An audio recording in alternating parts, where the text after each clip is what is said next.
अब मैं बात करने वाला हूं तीसरा प्रकार, उत्पत्ति या स्रोत के आधार पर जो शब्दों का तीसरा प्रकार था दोस्तों, बहुत ही अच्छा, बहुत ही सरल। क्या है? देशज। क्या है? देशज शब्द। ये क्या होता है समझो। इस देशज में दो पद दिख रहे हैं दोस्तों। कल ही मैंने आपको बताया था, बिल्कुल मित्रों ध्यान देना। जो पूर्व में पढ़ी जा चुकी बातें, यदि पूर्व में पढ़ी जा चुकी बातें आगे आवश्यक हुई तो मैं उनका दोहरान करूंगा।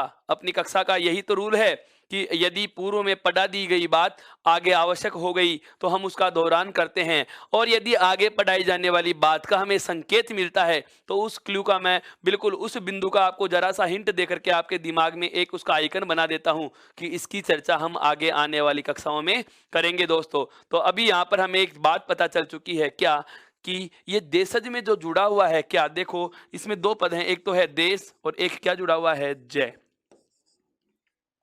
जय यहाँ प्रत्यय के रूप में जुड़ रहा है दोस्तों, लेकिन जो जय प्रत्यय के रूप में जुड़ता है तो ये जय अर्थ देता है जन्म लेने वाले।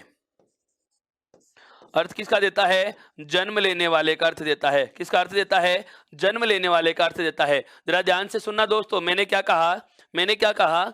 यदि शब्द में आपके साथ देश के साथ में क्या प्रत्यय जुड़ा हुआ है? जय प्रत्यय जुड़ा हुआ है, या किसी भी शब्द के साथ जय प्रत्यय जुड़ा हुआ है तो इस जय का मतलब होता है जन्म लेने वाला। क्या होता है? जन्म लेने वाला या जन्म लेने वाले। इस बात का हमें ध्यान रखना है। हमारे यहाँ भी जय प्रत्यय जुड़ा हुआ है। देश का मतलब होता है हमारा क्षेत्र। देश का मतलब यहाँ पर यह नहीं कि भारत ही हो। देश का मतलब होता है कोई भी निश्चित भूभाग, कोई भी निश्चित भूभाग और उसमें जन्म लेने वाला। कोई भी निश्चित भूभाग हो और उसमें जन्म लेने वाला क्या कहलाता है? देशज कहलाता है। जैसे इसको एक राजस्थान से समझें, जैसे हम राजस्थान से समझें, जैसे राजस्थान के लिए हम कहते हैं कि राजस्थान की आकृति विषम कोणीय चतुर्भुज की तरह है। राजस्थान की आकृति कैसे है दोस्तों? विषम कोणीय चतुर्भुज की तरह है। ये राजस्थान का एक मैप का आइडिया सा मैंने लिया है, बता रहा हूं दोस्तों। देशज क्या होता है ध्यान से समझना। इस राजस्थान के भूभाग में हम बात करें तो यह जो जयपुर जिले का एरिया है, जयपुर जिले का जो एरिया है, इसमें ढूंढाड़ी भाषा होती है। कौन सी भाषा का क्षेत्र माना जाता है? ढूंढाड़ी भाषा का क्षेत्र माना जाता है। इसके थोड़ा सा ऊपर हम बात करें, जैसे चूरू, सीकर, शेखावाटी वाले जो बिल्कुल जो जिले हैं, वहां पर हम बात करते हैं क्या? शेखावाटी भाषा का बाहुल्य है। कौन सी भाषा का बाहुल्य है दोस्तों? शेखावाटी भाषा का बाहुल्य है। इधर थोड़ा सा और आए, यहाँ पर जो कोटा, बूंदी, बारा और झालावाड़ वाला क्षेत्र है दोस्तों, वहां कौन सी भाषा का बाहुल्य है? हाड़ौती भाषा का बाहुल्य है। कौन सी भाषा प्रयुक्त की जाती है दोस्तों? हाड़ौती भाषा प्रयुक्त की जाती है। हम बात करें अलवर, भरतपुर, धौलपुर और करौली, अलवर, भरतपुर और धौलपुर और करौली, वहां पर होती है दोस्तों कौन सी भाषा? मेवाती भाषा। कौन सी भाषा का क्षेत्र है दोस्तों? मेवाती भाषा का क्षेत्र है। कौन सी भाषा का क्षेत्र है दोस्तों? मेवाती भाषा का क्षेत्र है। कौन सी भाषा का क्षेत्र है दोस्तों?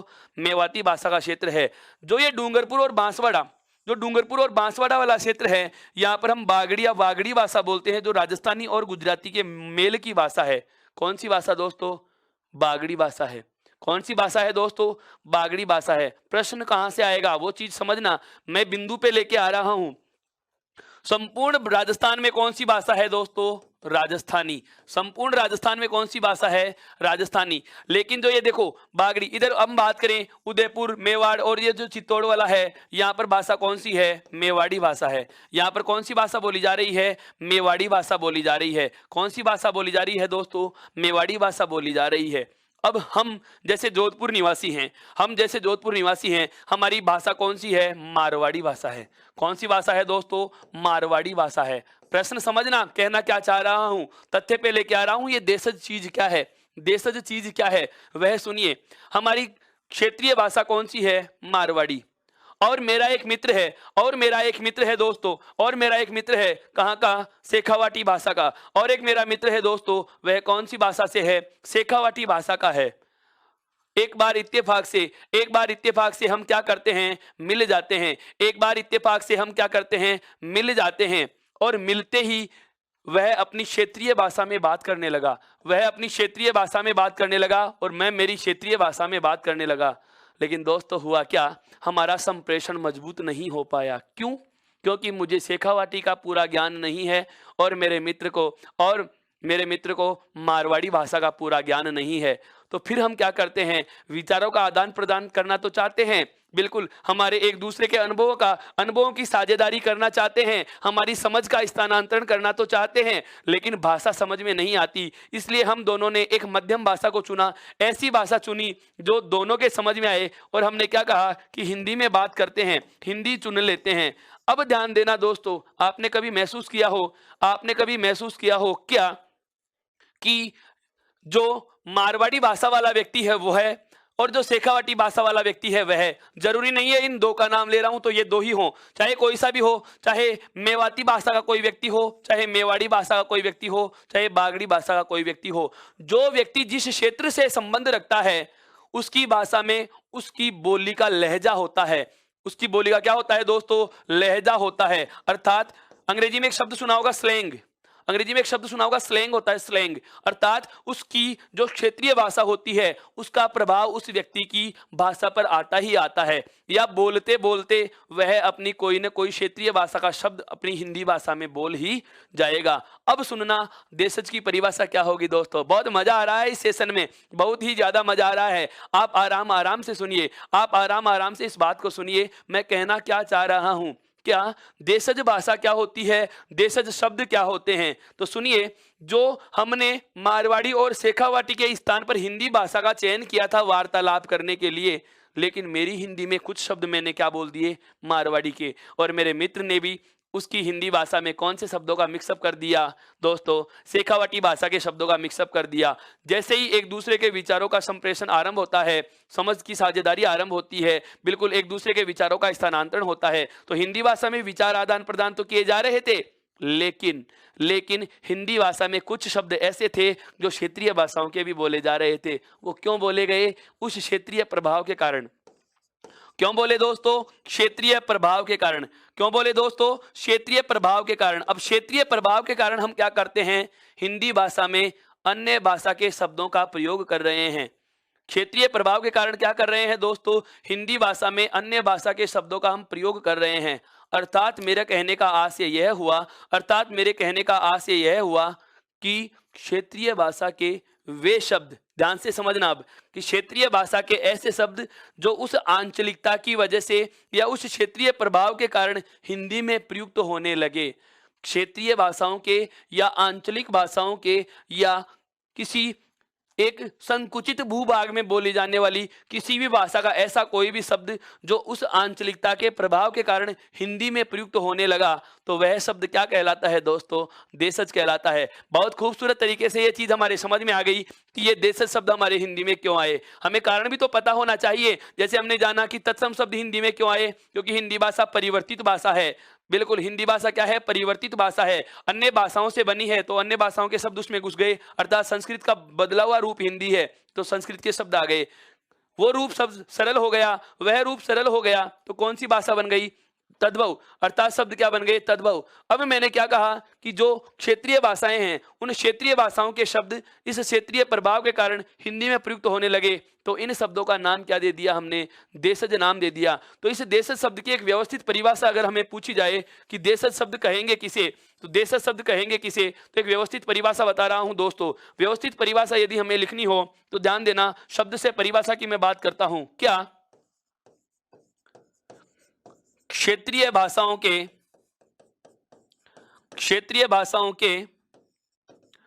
वे शब्द, क्षेत्रीय भाषाओं के वे शब्द जो आंचलिकता के प्रभाव के कारण, किसके प्रभाव के कारण दोस्तों, आंचलिकता के प्रभाव के कारण, वे शब्द जो आंचलिकता के प्रभाव के कारण, क्षेत्रीय भाषाओं के वे शब्द जो आंचलिकता के प्रभाव के कारण हिंदी में प्रयुक्त होते हैं। आंचलिकता के प्रभाव के कारण कहाँ प्रयुक्त होते हैं दोस्तों, हिंदी में प्रयुक्त होते हैं, हिंदी में प्रयुक्त होते हैं। उन्हें क्या कहा जाता है दोस्तों, देशज कहा जाता है। क्यों प्रयुक्त हुए उसका भी कारण पता चल चुका है। क्या उसका पता यह है, उसका कारण है क्या, कि क्षेत्रीयता के प्रभाव के कारण। किसके प्रभाव के कारण दोस्तों, क्षेत्रीयता के प्रभाव के कारण। क्यों आए वो हिंदी में, आंचलिकता के प्रभाव के कारण। अंचल विशेष के प्रभाव के कारण क्या होते हैं, कुछ एक शब्द हम हिंदी में प्रयुक्त कर जाते हैं और उन्हें क्या कहा जाता है, देशज। अर्थात देश में जन्म लेने वाले। शब्द का अर्थ समझ में आया दोस्तों? इतनी बड़ी कहानी इस शब्द को समझाने के पीछे ही तो थी दोस्तों। देश मतलब कोई निश्चित भूभाग है, जय का मतलब जन्म लेने वाला। किसी भी निश्चित भूभाग में, किसी भी क्षेत्र में जन्म लेने वाले वे शब्द जो उस क्षेत्रीयता के प्रभाव के कारण कहाँ आने लगे, हिंदी भाषा में प्रयुक्त किए जाने लगे, तो ऐसे शब्दों को हम क्या नाम देंगे दोस्तों? देशज नाम देंगे। जैसे शब्द बता रहा हूं, जैसे हम शब्द सुनते हैं खुरपा, क्या बोलते हैं? खुरपा। एक शब्द आता है दोस्तों फावड़ा, बिल्कुल कुदाली नहीं बोल रहे, फावड़ा बोल रहे हैं, देशज शब्द हैं। खुर शब्द, ये खुर शब्द जो होता है वह होते हैं जानवरों के नाखून।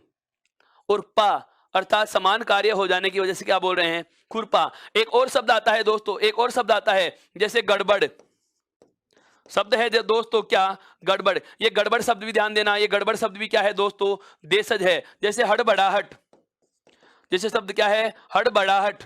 जैसे शब्द आता है बड़बड़ाना, जैसे शब्द आता है बड़बड़ाना। ये इस प्रकार के शब्द हैं जो क्षेत्रीय भाषाओं के हैं, ये इस प्रकार के शब्द हैं जो आंचलिक भाषाओं के हैं और अंचल विशेष के प्रभाव के कारण कहाँ आते हैं? हिंदी में प्रयुक्त होने लगे। इन्हें क्या कहा जाता है दोस्तों?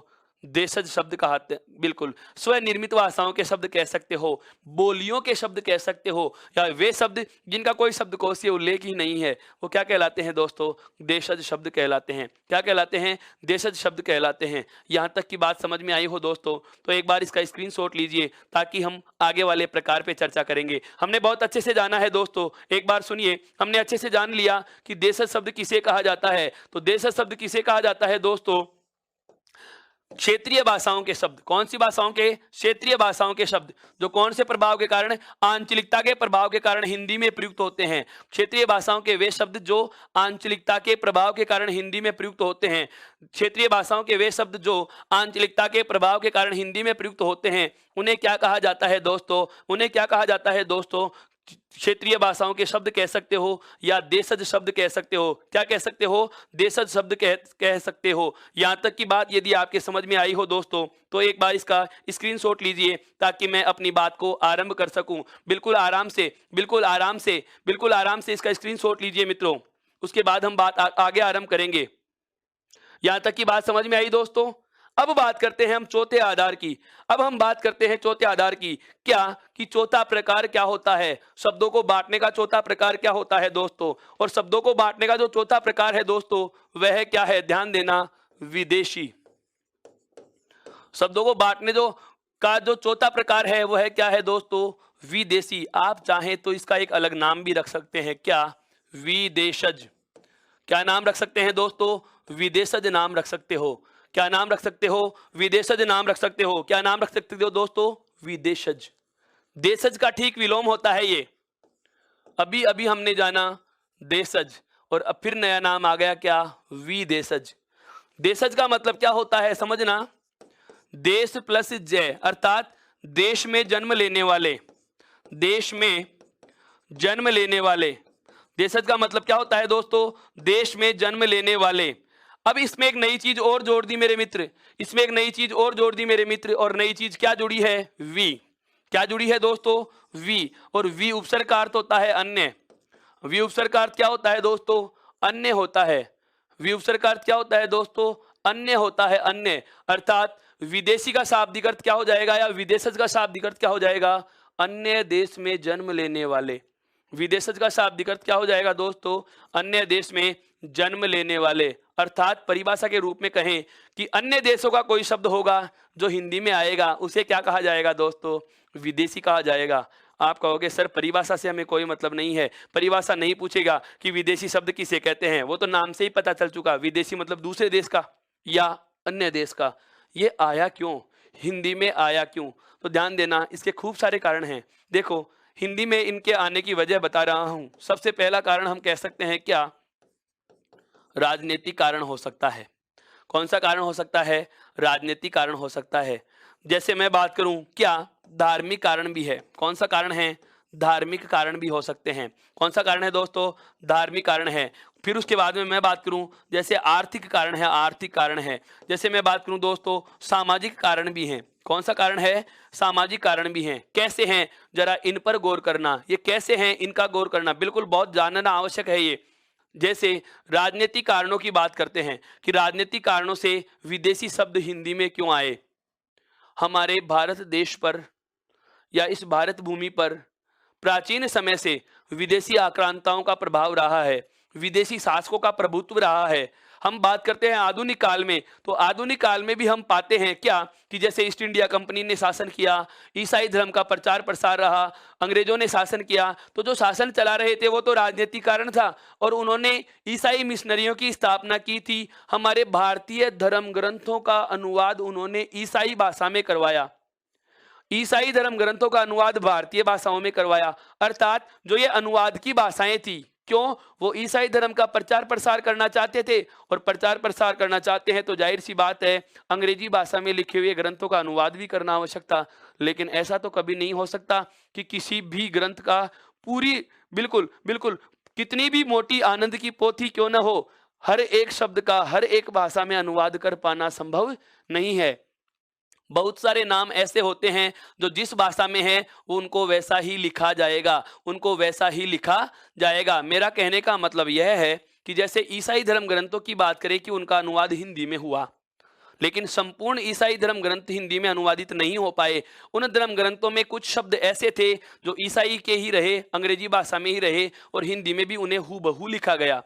हम बात करते हैं, आज अनेक राजनीतिक प्रतिनिधियों की विदेश यात्राएं होती हैं, राजनीतिक प्रतिनिधि या जनप्रतिनिधियों की विदेश यात्राएं होती हैं, जिनमें आप पीएम को ले सकते हो, जिनमें आप सीएम को ले सकते हो या अन्य किसी पदाधिकारी की क्या होती है, विदेश यात्राएं होती हैं। तो विदेश यात्रा पर जो पदाधिकारी जाके वापस आता है तो जो उनके साथ द्विभाषीय होते हैं जिन्हें हम अनुवादक कहते हैं, तो वह जो द्विभाषीय होता है जिस क्षेत्र में जाएगा वहां की भाषा से परिचित होकर आएगा और जिस भाषा से वह परिचित होकर आ रहा है वह कौन से कारणों में गिना जा रहा है, राजनीतिक कारणों में गिने जाते हैं। धर्म की बात अभी हमने की है, जैसे ईसाई धर्म ने अपने प्रचार प्रसार के लिए, हम बात करते हैं उनसे पहले जब मुगलों का आधिपत्य रहा तो उस समय हम बात करते हैं, बिल्कुल हाँ, उस समय उर्दू का प्रभुत्व बढ़ा, उर्दू भाषा को सहारा प्रदान किया गया, अरबी फारसी भाषाओं का एक दौर आया।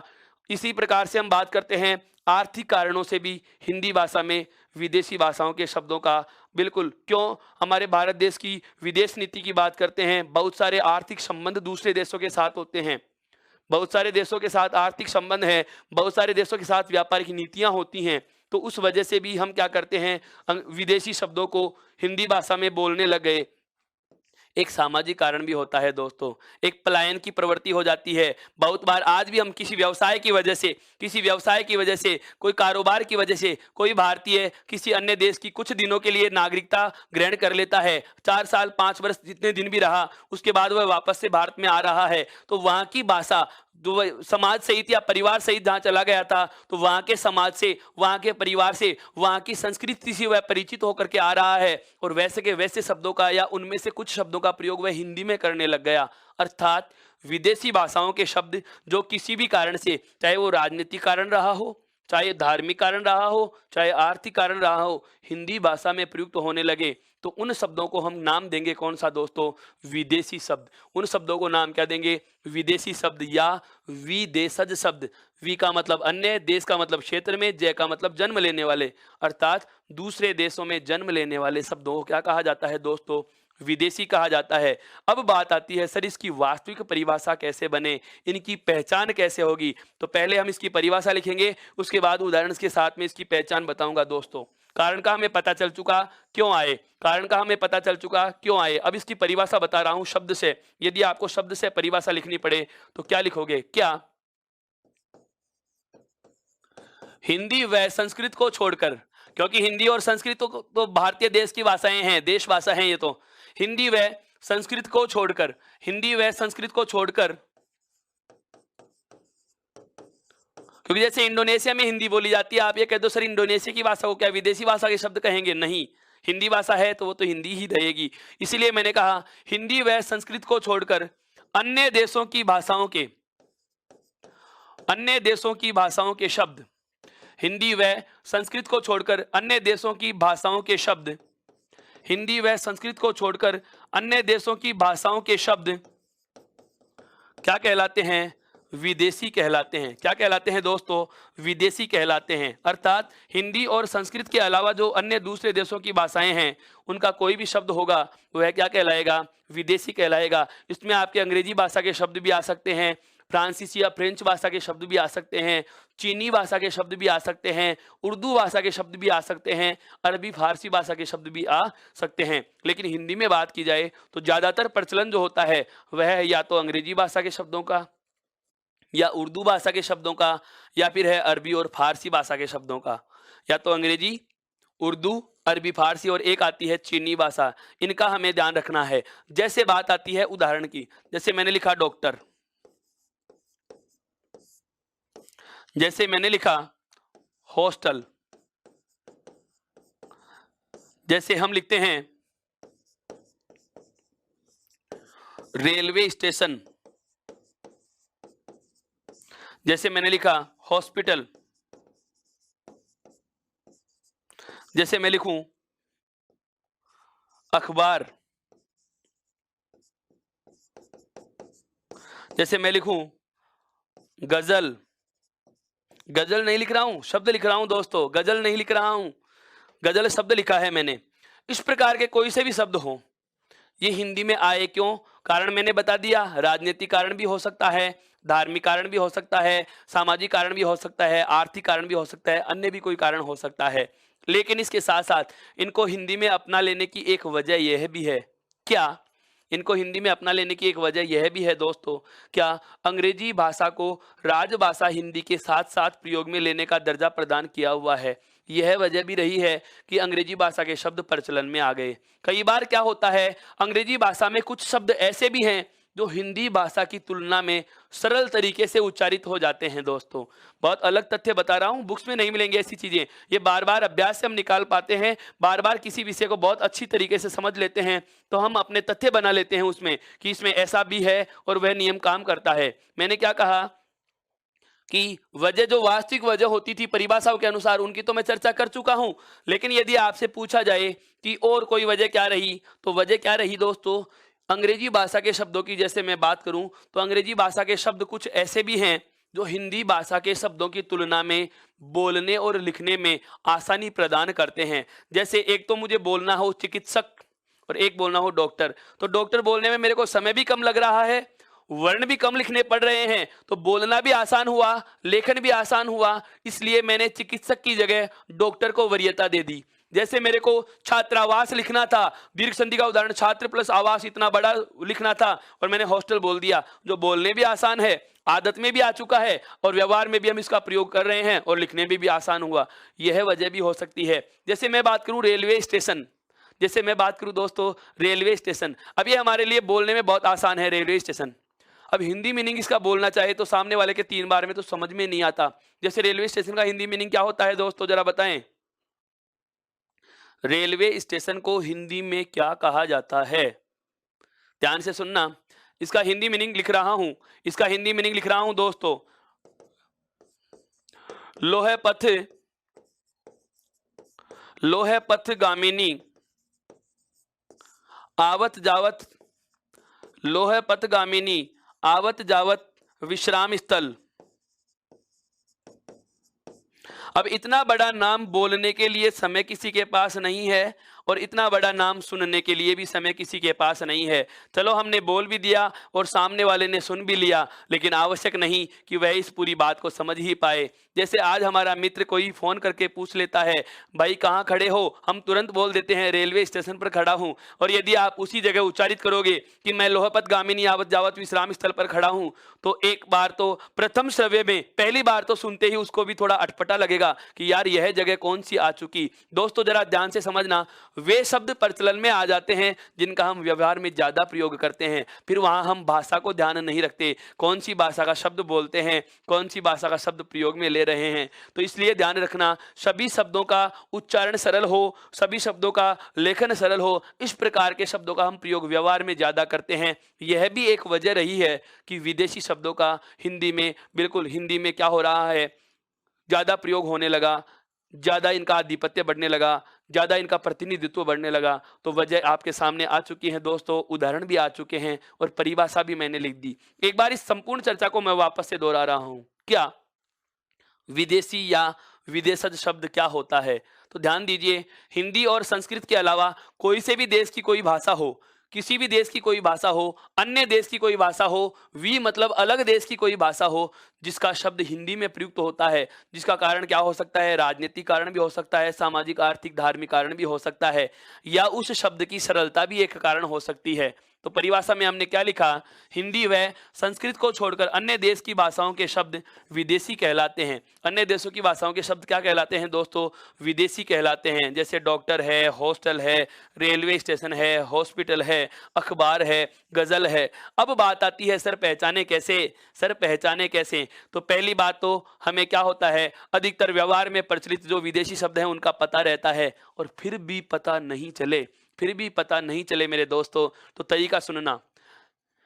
एक तो आपको ध्यान रखना है कौन सा? विदेशी स्वर अर्धचंद्र बिंदु। कौन सा? विदेशी स्वर अर्धचंद्र बिंदु। अर्थात अर्धचंद्र बिंदु के प्रयोग से बना शब्द क्या होता है? सदैव विदेशी होगा। क्यों? क्योंकि ये स्वर विदेशी है। जैसे यहां पर देखो, डॉक्टर में अर्धचंद्र बिंदु लगा रखा है, हॉस्टल में अर्धचंद्र बिंदु लग रखा है, अर्थात आगत स्वर या मेहमान स्वर के प्रयोग से बने सभी शब्द क्या होते हैं दोस्तों? विदेशी होते हैं। दूसरी बात, आगे दूसरी बात क्या, आपको मैंने विदेशी वर्ण बताए थे, क, ख, ग, जय और फे। यहां ध्यान देना, जैसे गजल और अखबार में भी ये नुक्ता लगा रखा है, गजल में भी लगा रखा है। शब्द आता है जबरन। शब्द क्या आता है दोस्तों? जबरन। तो ध्यान देना, जज्बात इस प्रकार के शब्द हैं जिनमें क्या हो, किसी भी वर्ण के नीचे नुक्ता लगा हुआ आ जाए। अर्थात अरबी या फारसी, जिन्हें हम विदेशी वर्ण के रूप में वर्णमाला में पढ़ चुके हैं मित्रों, विदेशी वर्णों के प्रयोग से बना कोई भी शब्द होगा वह निश्चित रूप से विदेशी होगा। वह निश्चित रूप से क्या होगा दोस्तों? विदेशी होगा। दो बातें जान चुके। तीसरी बात, ऐसा कोई भी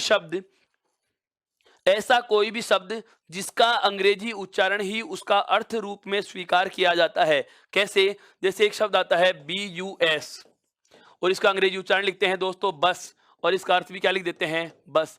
इस शब्द का अंग्रेजी उच्चारण ही इसके अर्थ के रूप में स्वीकार किया गया। यदि किसी शब्द का अंग्रेजी उच्चारण ही उसके अर्थ के रूप में स्वीकार किया जाता है दोस्तों, तो ऐसे शब्दों को भी निश्चित रूप से क्या कहा जाएगा? विदेशी कहा जाएगा। जैसे यहाँ पर देखो, रेलवे को RAILWAY लिखते हैं दोस्तों। क्या लिखते हैं? RAILWAY, अर्थात यह अंग्रेजी उच्चारण ही हम इसके अर्थ के रूप में बोलते हैं दोस्तों। तो यह शब्द भी क्या होंगे? निश्चित रूप से विदेशी होंगे। क्या होंगे दोस्तों? विदेशी होंगे। इन कुछ एक तथ्यों का हमें ध्यान रहे तो हमें जरा सी क्या मिलती है? सहायता मिल जाती है। क्या मिल जाती है दोस्तों? सहायता मिल जाती है कि ये विदेशी शब्द इस प्रकार से पहचाने जा सकेंगे। अब तक हम 4 प्रकार पढ़ चुके हैं। अंतिम प्रकार की बात करना चाहूंगा दोस्तों। उत्पत्ति के आधार पर या स्रोत के आधार पर अंतिम प्रकार के शब्द होते हैं कौन से? संकर। उसकी बात करने से पहले एक बार इसका आप स्क्रीनशॉट लीजिए मित्रों।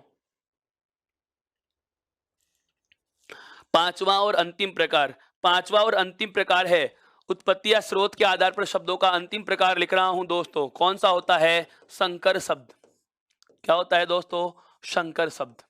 ये संकर क्या चीज है पहले इसको समझो। ये भगवान शिव वाला संकर नहीं है, बिल्कुल युग्म शब्दों में पूछा गया है। समोच्चारित भिन्नार्थक शब्द, समोच्चारित जो समान तरीके से उच्चारित होते हों, जो समान तरीके से बोले हुए लगे, भिन्नार्थक जिनका अर्थ भिन्न होता है, या मैं कहूं श्रुति सम भिन्नार्थक शब्द, जो सुनने में समान लगे लेकिन अर्थ भिन्न होता है, युग्म शब्द जिन्हें कह सकते हैं।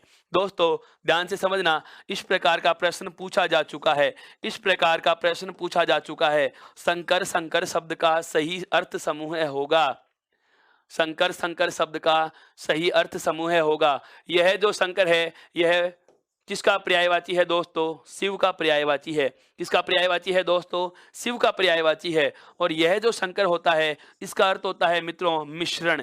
क्या होता है दोस्तों? इसका अर्थ मिश्रण होता है। मिश्रण का मतलब मिला हुआ, मिश्रण का मतलब क्या होता है? मिला जुला, जिसमें एक से ज्यादा हो, जिसमें एक से ज्यादा हो, उसे क्या कहते हैं? संकर कहते हैं। इस शब्द का अर्थ समझ में आ चुका है दोस्तों। ये युग्म शब्द में पूछा गया था, एक बार इसका स्क्रीनशॉट ले लीजिए, अच्छी चीज है, फिर से पूछे जा सकती है परीक्षाओं में, पेपरों के पूछे गए प्रश्नों का यदा कदा दोहरान हो जाता है दोस्तों। अब आगे बात करता हूं अपने बिंदु की। अब आगे बात करता हूं क्या कि ये जो संकर शब्द होता है वह क्या है, इस बिंदु को समझेंगे कैसे।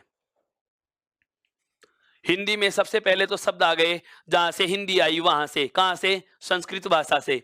दूसरे शब्द थे जो संस्कृत भाषा के थे, सरल हो गए। तो जो संस्कृत में से जो हिंदी में आए उनको तो नाम दिया तत्सम, और जो हिंदी में सरल हो गए उनको कह दिया तद्भव। कुछ एक लोकल भाषाओं के, क्षेत्र भाषाओं के, आंचलिक भाषाओं के शब्दों को कह दिया देशज। और कुछ एक शब्द आ गए दूसरे देशों से, उन्हें क्या कह दिया दोस्तों? विदेशी। अब कुछ शब्द ऐसे हैं जो क्या होते हैं, दो दो भाषाओं के शब्द जुड़ गए और एक नया ही शब्द बन गया। इस संकर शब्द को अंग्रेजी में हम लिख सकते हैं, समझने के लिए केवल अध्ययन की सरलता हेतु बता रहा हूं दोस्तों। अंग्रेजी में आप इसे इस प्रकार से भी समझ सकते हो। एक शब्द आता है रिमिक्स, एक शब्द आता है दोस्तों रिमिक्स, मिला जुला।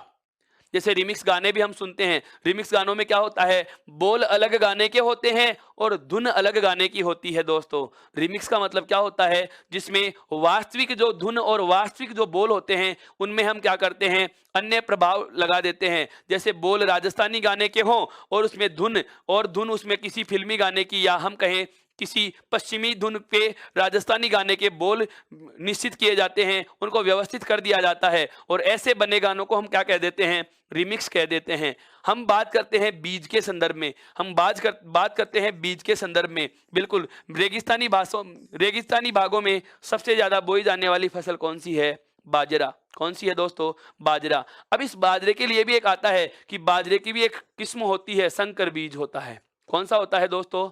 संकर बीज होता है। अब ऐसा तो नहीं है कि भगवान ने 8 दाने संकर बाजरे के बिखेर दिए और उनसे आने वाली सभी पीढ़ियों के बीज क्या हो गए? संकर बीज हो गए। ऐसा नहीं हुआ। क्या हुआ? कोई भी देसी बीज रहा होगा, कोई भी देसी बीज रहा होगा, और कृषि वैज्ञानिकों ने रासायनिक तत्वों की सहायता से उस बीज को उपचारित किया। कृषि वैज्ञानिकों ने रासायनिक तत्वों की सहायता से या रासायनिक उपचारों से उसको उपचारित किया, और उस बीज का आकार बढ़ जाता है, उस बीज की साइज में विस्तार हो जाता है, और उसे इसी तरीके से उसे उपचारित किया गया कि उसका आकार वापस से सिकुड़ता नहीं। अर्थात एक देशी या क्षेत्रीय जो हमारा एक मूल जो दाना था उसका आकार हमने बढ़ा लिया है, रासायनिक तत्वों की सहायता से बढ़ा लिया, केमिकल्स के प्रयोग से हम कह सकते हैं उसको ट्रीट किया गया, उपचारित किया गया, और एक नई पीढ़ी प्राप्त कर ली, एक नया बीज प्राप्त कर लिया, और उसे नाम क्या दे दिया दोस्तों? संकर नाम दिया। इसका मतलब बीज क्या था? देसी। और उसका इलाज कौन सा किया? विदेशी। उसका इलाज कौन सा किया? विदेशी। और जो नया बीज बना उसे नाम क्या दे दिया? संकर।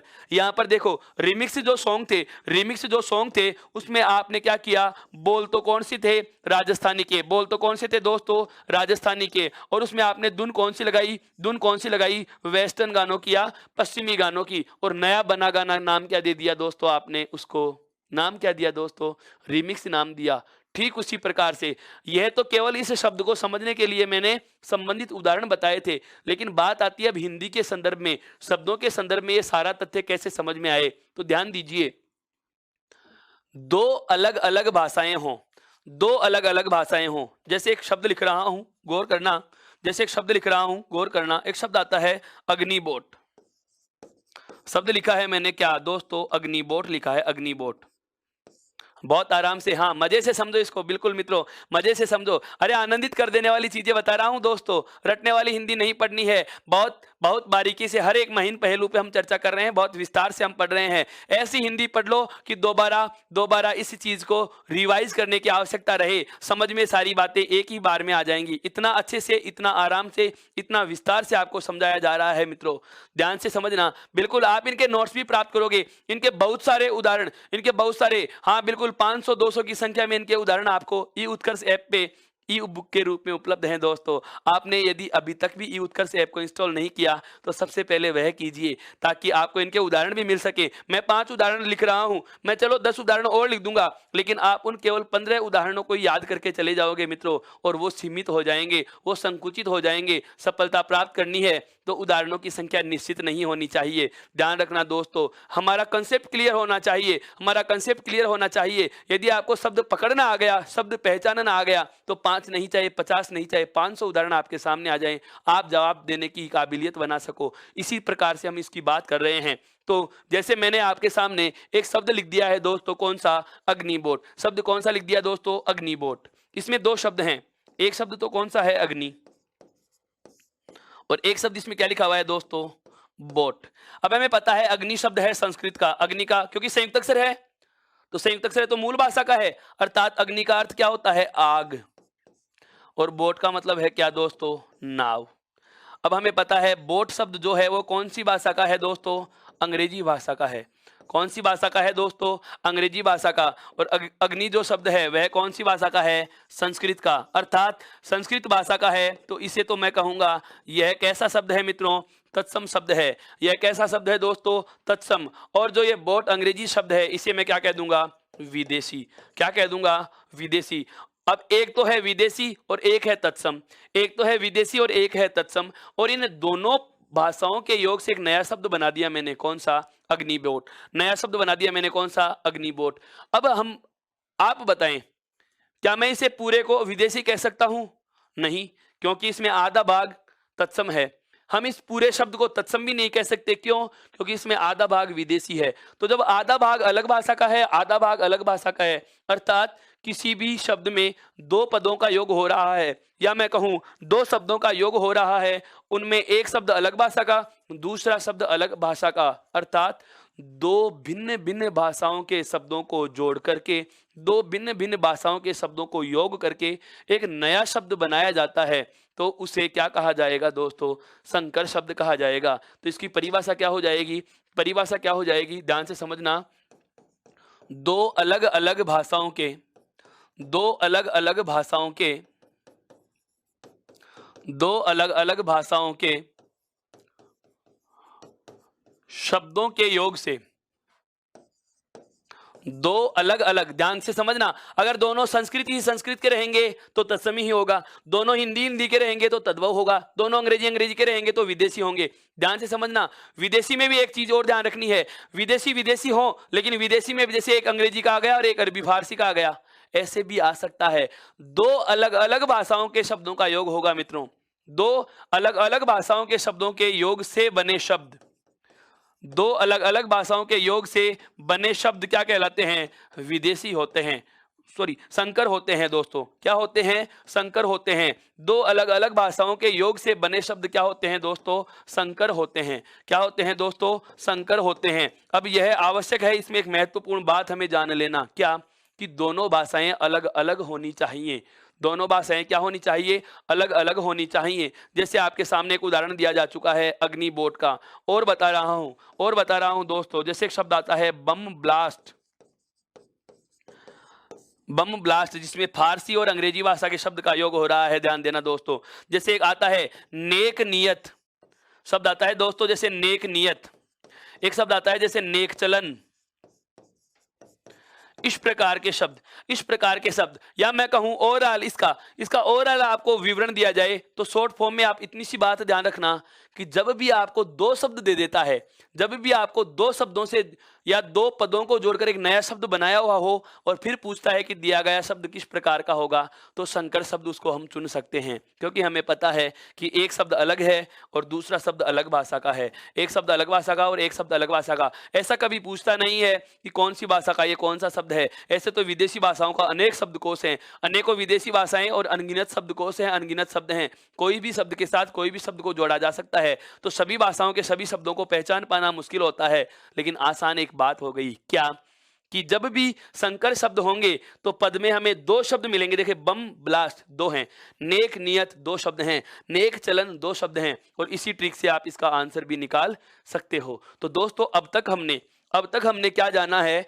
हमारा आज का जो सेशन था, जो शब्दों के प्रकार से और शब्द से शुरू हुआ, इसमें अब तक हमने केवल इतनी सी बात जानी है कि शब्द किसे कहा जाता है। शब्द किसे कहा जाता है? तो वर्णों के सार्थक योग को क्या कहा गया? शब्द कहा गया।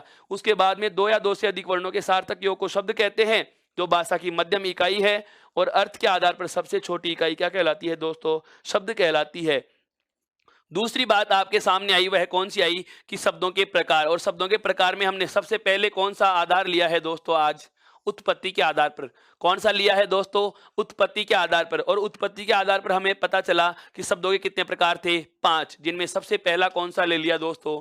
तत्सम शब्द। सबसे पहला कौन सा लिया? तत्सम शब्द। कि संस्कृत भाषा का कोई शब्द हूबहू हिंदी में आ जाता है तो उसे क्या कहा जाता है दोस्तों? तत्सम कहा जाता है। और यदि वह शब्द हिंदी में आते आते बदल जाता है, हिंदी में आते आते अपना रूप बदल लेते हैं, तो उसे क्या कह दिया दोस्तों? तद्भव कह दिया। क्या कह दिया? तद्भव कह दिया। और क्षेत्रीय भाषाओं का कोई शब्द है, आंचलिक भाषाओं का कोई शब्द है, किसी क्षेत्र विशेष की भाषा का कोई शब्द है जो उस आंचलिकता के प्रभाव के कारण या क्षेत्रीयता के प्रभाव के कारण हिंदी में प्रयुक्त होने लगा, तो ऐसे शब्दों को दोस्तों देशज नाम दिया है। क्या नाम दिया दोस्तों? देशज नाम दिया। उसके बाद हमारा जो अगला प्रकार आया है वह कौन सा आया? विदेशी। यानी कि हिंदी और संस्कृत के अलावा दूसरे देश की कोई भी देश की भाषा का कोई सा भी शब्द आए उसे क्या कहेंगे दोस्तों? विदेशी कहेंगे। और इसके बाद में हमने एक नई बात और जान ली, क्या कि दो अलग अलग भाषाओं के शब्दों को जोड़ दिया जाए, दो अलग अलग भाषाओं के शब्दों को जोड़ दिया जाए मित्रों, तो वह बनता है क्या? संकर शब्द बनता है। क्या बनता है दोस्तों? संकर शब्द बनता है। यह था कौन सा? शब्दों को बांटने का पहला आधार। उत्पत्ति के आधार पर शब्द प्रकार। अब ले रहा हूं दूसरा आधार, शब्दों को बांटने का दूसरा आधार, जिसका नाम मैं आपको बता चुका हूं दोस्तों, व्युत्पत्ति। बिल्कुल ऐसे ही पढ़ेंगे। मजा आ रहा है? बहुत अच्छे से समझ में आ रहा है दोस्तों? हाँ, बिल्कुल अच्छे से। हाँ, 5 प्रकार होते हैं। व्युत्पत्ति अलग चीज है दोस्तों, इसकी मैं चर्चा कर चुका हूं।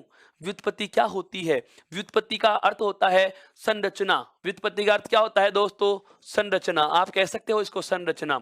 आप चाहो तो इसका और भी छोटा रूप बना सकते हो, रचना भी कह सकते हो। आप चाहो तो इसको कह सकते हो बनावट। क्या कह सकते हो दोस्तों? बनावट। आप क्या कह सकते हो? बनावट के आधार पर, उसकी रचना के आधार पर, उसकी संरचना के आधार पर। तो व्युत्पत्ति, संरचना, रचना या बनावट के आधार पर, ये लो चारों ही नाम मैं लिख देता हूं ताकि आपको सरलता भी रहेगी। व्युत्पत्ति, संरचना, रचना या बनावट के आधार पर। व्युत्पत्ति, संरचना, रचना या बनावट के आधार पर कितने प्रकार होते हैं दोस्तों? कितने प्रकार होते हैं? अगर आपसे ऐसा प्रश्न पूछा जाए तो इसके प्रकार होंगे केवल और केवल 3। केवल कितने प्रकार होते हैं दोस्तों? 3 प्रकार होते हैं। मेरा कहने का आशय यह है कि यदि हमें प्रश्न पूछा जाता है क्या कि व्युत्पत्ति के आधार पर शब्द प्रकार कितने होते हैं, स्कूल व्याख्याता भर्ती परीक्षा की तैयारी करने वाले मेरे मित्र ध्यान दें, इस प्रकार के प्रश्न पूछे जाते हैं। पुलिस एसआई वाले मेरे मित्र ध्यान दें, यूपीएसआई यूपी टेट वाले विद्यार्थी भी इस बात का जरा ध्यान रखना। क्या ऐसे प्रश्न बहुत बार पूछे जा चुके हैं? क्या व्युत्पत्ति के आधार पर शब्दों के प्रकार कितने होते हैं दोस्तों? बनावट, रचना, संरचना, ये इसके पर्यायवाची शब्द हैं। इनका आधार नहीं देगा, वह ऐसा नाम देता है जो नाम ही हमारे समझ में नहीं आए। प्रश्न का जवाब तो बाद में देंगे, पहले हमारे समझ में यही नहीं आता कि व्युत्पत्ति क्या चीज होती है। तो पहले मैंने आपका इसका अर्थ क्लियर किया था। व्युत्पत्ति का मतलब होता है किसी भी चीज का बनना, व्युत्पन्न होना, कि यह बनी कैसे। और बनने के आधार पर शब्दों के प्रकार कितने होते हैं दोस्तों? 3 होते हैं। कौन कौन से होते हैं? आपके सामने मैं नामोल्लेख कर देता हूं। सबसे पहला शब्द होता है दोस्तों क्या? रूढ़ शब्द। सबसे पहला शब्द क्या होता है दोस्तों? रूढ़ शब्द होता है। व्युत्पत्ति, संरचना, रचना या बनावट के आधार पर शब्दों का पहला प्रकार क्या होता है दोस्तों? रूढ़ शब्द होता है। दूसरा होता है दोस्तों यौगिक शब्द। दूसरा क्या होता है दोस्तों? यौगिक शब्द। अर्थात व्युत्पत्ति, संरचना या बनावट के आधार पर शब्दों का दूसरा प्रकार क्या होता है दोस्तों? यौगिक शब्द। और तीसरा और अंतिम जो प्रकार आता है वह आता है दोस्तों योगरूढ़ शब्द। वह क्या आता है दोस्तों? योगरूढ़ शब्द आता है। अर्थात मेरा कहने का आशय यह है कि यदि आपसे पूछा जाए कि व्युत्पत्ति, संरचना या रचना के आधार पर या बनावट के आधार पर शब्दों के प्रकार कितने होंगे, तो 3 होंगे। कौन कौन से होंगे? जिसमें आपके सामने एक नाम आता है रूढ़, एक आता है यौगिक और एक आता है दोस्तों योगरूढ़ शब्द आता है। एक बार आप यहां तक का स्क्रीनशॉट लीजिए ताकि हम इनकी भी चर्चा आरंभ करें दोस्तों। नाम का हमें पता चल चुका। रचना या संरचना के आधार पर कितने प्रकार होते हैं? 3। कौन कौन से? रूढ़, यौगिक और योगरूढ़। अब मैं एक एक की बात आरंभ करता हूं। अब मैं एक एक की चर्चा आरंभ करता हूं दोस्तों। सबसे पहला ले रहा हूं रूढ़ शब्द। सबसे पहला आरंभ करते हैं, कौन सा? रूढ़ शब्द किसे कहा जाएगा? ध्यान से सुनना दोस्तों, यहां से आपकी हिंदी व्याकरण विस्तार पाना आरंभ कर लेती है। बहुत वापस से बोल देता हूं, हमने शब्द प्रकार में केवल एक तथ्य जाना है। तत्सम, तद्भव, देशज, विदेशी और संकर जो उत्पत्ति के आधार पर 5 प्रकार थे, उनकी चर्चा हमने बहुत आराम से कर ली। अब यहां से हिंदी व्याकरण विस्तार पाना आरंभ करेगी। मेरा कहने का आशय यह है कि इन शब्दों को समझने के साथ साथ मैं आपको हिंदी के बड़े टॉपिकों के संकेत भी देते चलूंगा। वहां से हम इसे जोड़ते हुए पढ़ेंगे, को रिलेटेड करके पढ़ेंगे। अब आप थोड़ी देर के लिए अपनी लेखन की जो शैली है, अपना जो लेखन का कार्य है, उसे जरा विराम दीजिए और केवल मेरे शब्दों पे गौर कीजिए कि मैं कहना क्या चाह रहा हूं, मैं इस बात को पढ़ाने से पूर्व समझाना क्या चाह रहा हूं। मेरा कहने का आशय यह हुआ कि रूढ़ शब्द क्या होते हैं, यौगिक शब्द क्या होते हैं, योगरूढ़ शब्द क्या होते हैं। हालांकि हम इनकी परिभाषा पढ़ेंगे, इनके लक्षण पढ़ेंगे दोस्तों, लेकिन परिभाषा में बिल्कुल परिभाषा में वह दम नहीं है जो हम ये कह सकें कि इसके बिल्कुल परिभाषा के बेस पर आप प्रश्न का उत्तर कभी नहीं कर पाते।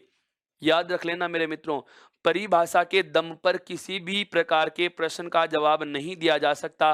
कब तक नहीं दिया जा सकता? जब तक उस परिभाषा का मूल तथ्य हमें पता नहीं होता है। कोई विद्यार्थी यदि यह सोचे कि रूढ़ शब्द की मैं परिभाषा रट लूंगा और हर प्रकार के प्रश्न का जवाब मेरे पास होगा, तो उसका ऐसा सोच पाना निरर्थक होगा मेरे मित्र। ऐसा न हो, ध्यान से समझिए रूढ़ क्या होता है और रूढ़ शब्द क्या होता है। मैं दोनों बातों पर प्रकाश डालता हूं। आरंभ करता हूं, रूढ़ क्या होता है। सबसे पहले रूढ़ शब्द को समझना है दोस्तों, सबसे पहले रूढ़ शब्द को समझना है। इस रूढ़ शब्द का अर्थ होता है निश्चित।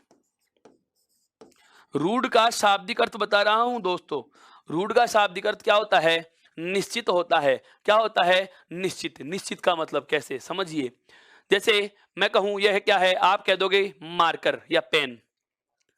यह क्या है? शर्ट है। यह क्या है? शर्ट है। या हम किसी बात करें, जैसे मैं कहूं यह क्या है, आप कह दोगे रिमोट है, या आप कह दोगे कि डस्टर है। अन्य कोई भी, जैसे खिड़की का कमरा है, यह क्या है? बोर्ड है। यह क्या है दोस्तों? बोर्ड है। अब एक चीज आप सोचो, एक चीज आप सोचो, मैं इसे पेन क्यों कहूं?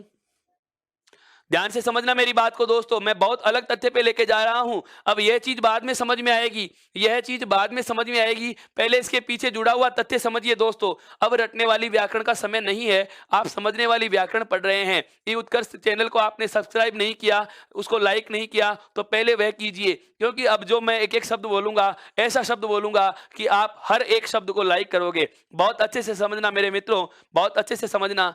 क्या? आराम आराम से सुनिए, आराम आराम से सुनिए। किसी प्रकार की जल्दबाजी, उतावलापन आवश्यक नहीं है। केवल धैर्य बनाए रखिए, केवल धैर्य बनाए रखिए और आराम से इस बात को सुनिए दोस्तों। मैंने क्या कहा? इसे हम नाम देते हैं पेन। मैं कहूं इसे पेन ही क्यों कहूंगा? मैं तो इसे पुस्तक कहूंगा दोस्तों।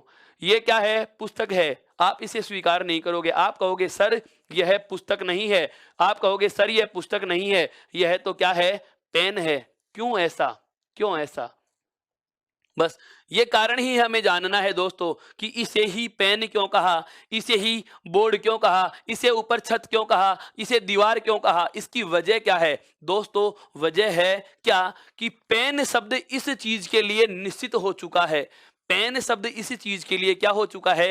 निश्चित हो चुका है, अर्थात रूढ़ हो चुका है। क्या हो चुका है दोस्तों?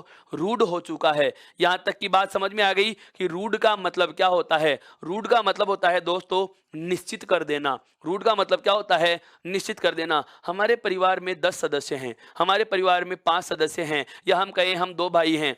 तो अब ध्यान से समझना, हमारा नाम जैसे किसी भी उदाहरण के ले लें, जैसे मोहन और सोहन 2 भाई हैं।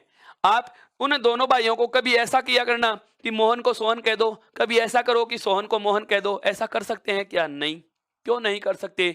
क्योंकि मोहन अलग व्यक्ति के लिए निश्चित हो चुका, सोहन अलग व्यक्ति के लिए निश्चित हो चुका। तो हम जो नाम जिसके लिए निश्चित कर देते हैं उसे क्या कहा जाता है दोस्तों? रूढ़ कहा जाता है। अब समझ में आ गया होगा कि रूढ़ का मतलब क्या होता है। रूढ़ का मतलब क्या होता है दोस्तों? निश्चित होता है। और निश्चित से मेरा संदर्भ क्या है, यह बात भी आप समझ चुके होंगे। अब बात आती है रूढ़ शब्द क्या होते हैं। अब बात आती है क्या? रूढ़ शब्द क्या होते हैं। तो ध्यान से सुनना, एक एक शब्द पे गौर करना दोस्तों। निश्चित अर्थ वाले, रूढ़ का मतलब बता रहा हूं, निश्चित अर्थ वाले वे शब्द, निश्चित अर्थ वाले वे शब्द जिन्हें तोड़ा नहीं जा सकता, जिन्हें तोड़ा नहीं जा सकता, अर्थात जिनका विच्छेद नहीं कर सकते। निश्चित अर्थ वाले वे शब्द जिनका विच्छेद नहीं किया जा सकता। विच्छेद वाले शब्द होंगे तो वे रूढ़ में नहीं होंगे। विच्छेद शब्द नहीं होगा, विच्छेद शब्द नहीं होगा तो उसे रूढ़ कहा जाएगा। अर्थात मेरा कहने का आशय यह है कि जो रूढ़ शब्द होते हैं उनमें दो गुण हमें मिलेंगे। जो रूढ़ शब्द होते हैं उनमें दो विशेषताएं मिलेंगी। पहली विशेषता जो हमें मिलेगी, क्या इनका अर्थ क्या होता है? निश्चित अर्थ होता है। इनका अर्थ क्या होता है दोस्तों? निश्चित होता है। और दूसरी बात जो हमें ध्यान रखने की है वह क्या है दोस्तों? इनका विच्छेद नहीं होता। इनका विच्छेद नहीं होता। विच्छेद का मतलब समझो कैसे? इनका विच्छेद नहीं होता। विच्छेद का मतलब क्या है, यह कहानी जानना आवश्यक है। विच्छेद कैसे नहीं होता? हिंदी भाषा में शब्द संगठना की 4 इकाइयां होती हैं। हिंदी भाषा में शब्द संगठना की कितनी इकाइयां होती हैं? 4। शब्द संगठना क्या होती है दोस्तों? पहला सवाल यही हो जाता है। बिल्कुल नए तथ्य सुनने को मिल रहे हैं। हर एक टॉपिक में ऐसी बात आ जाती है जो आपने कभी सुनी ही नहीं है दोस्तों। शब्द संगठना अर्थात शब्द संरचना कह सकते हो उसे। क्या कह सकते हो दोस्तों आप? शब्द संरचना कह सकते हो। संरचना का मतलब तो पता है ना, बनावट, यानी कि शब्दों को बनाना। शब्दों को बनाना। हिंदी में शब्द संरचना की यानी कि शब्द बनाने के 4 तरीके होते हैं। कितने तरीके होते हैं मेरे मित्रों? 4 तरीके होते हैं। कौन कौन से हैं? एक बार मैंने इनका पहले भी जिक्र किया था, यदि आपने ध्यान दिया हो तो। क्या होता है? सबसे पहला तरीका होता है क्या? संधि। अर्थात हम हिंदी में नए शब्द का निर्माण किसके द्वारा कर सकते हैं? संधि के द्वारा कर सकते हैं। हम हिंदी में नए शब्द का निर्माण कैसे कर सकते हैं? संधि के द्वारा कर सकते हैं। हम हिंदी में नए शब्द का निर्माण, ध्यान देना मित्रों, हम हिंदी में नए शब्द का निर्माण समास के द्वारा भी कर सकते हैं दोस्तों। किसके द्वारा कर सकते हैं दोस्तों? समास के द्वारा भी कर सकते हैं। तीसरा तरीका आता है दोस्तों क्या? उपसर्ग के योग से भी हिंदी में नए शब्द बनते हैं। और चौथा तरीका आता है दोस्तों क्या? प्रत्यय। प्रत्यय के योग से भी नए शब्द बनाए जा सकते हैं। अर्थात हिंदी में शब्द संगठना की या शब्द बनाने के 4 तरीके होते हैं: संधि, समास, उपसर्ग और प्रत्यय। अब ध्यान देना, संधि से भी शब्द जोड़ करके नया शब्द बनाया, समास में भी शब्द जोड़ के नया शब्द बनाया, उपसर्ग को भी जोड़ करके नया शब्द बनाया और प्रत्यय भी जोड़ के नया शब्द बनाया। मैंने क्या कहा यहाँ पे? इनका विच्छेद नहीं होता। विच्छेद का मतलब शाब्दिक अर्थ होता है दोस्तों टुकड़ा। विच्छेद का शाब्दिक अर्थ क्या होता है दोस्तों? टुकड़ा। इन शब्दों को तोड़ा नहीं जा सकता। इन शब्दों का न तो संधि विच्छेद होता है, न समास विग्रह होता है, न इनमें से उपसर्ग अलग होगा, न इनमें से प्रत्यय आप अलग निकाल सकते हो। सारी बातें वापस से समझना दोस्तों। रूढ़ शब्द वे शब्द होंगे जिनका अर्थ तो क्या होता है? निश्चित। जिनका अर्थ तो क्या होता है दोस्तों? निश्चित होता है। एक बात। दूसरी बात हमें पता क्या चली कि इनका विच्छेद भी नहीं किया जा सकता। इनका विच्छेद भी नहीं किया जा सकता। ध्यान से सुनना, दोनों बातें रूढ़ शब्द की परिभाषा में आएंगी क्या? कि वे शब्द जिनका अर्थ निश्चित होता है और जिन्हें तोड़ा नहीं जा सकता। अर्थात ऐसा शब्द जिसमें न तो संधि होती है, न समास होता है, न उपसर्ग होता है, न प्रत्यय होता है। जो शब्द जैसा है वैसा ही रहता है और उसके बावजूद भी हम उसे जबरदस्ती यदि तोड़ेंगे तो केवल और केवल उनका वर्णमाला बचती है, कोई विच्छेद नहीं होता। अब इसकी परिभाषा लिखता हूं, उसके बाद इसके उदाहरण पे आऊंगा दोस्तों।